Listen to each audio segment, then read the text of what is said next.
Porque você é Flamengo e meu pai Botafogo. O que significa impávido colosso? Porque os ossos doem enquanto a gente dorme. Porque os dentes caem por onde os filhos saem.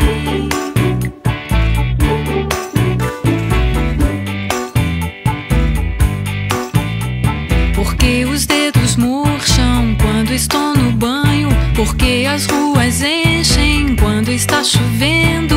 Quanto é 1000 trilhões vezes infinito? Quem é Jesus Cristo? Onde estão meus primos?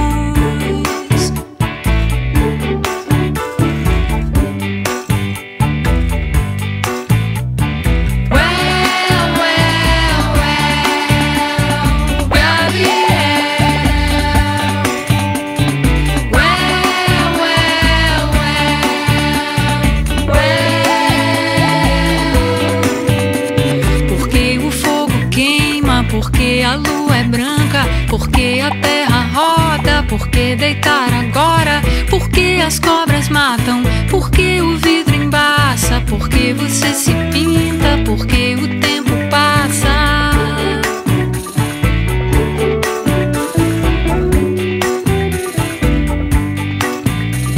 Porque que a gente espirra, porque as unhas crescem, porque o sangue corre, porque que a gente morre. Do que é feita a nuvem, do que é feita a neve, como é que se escreve?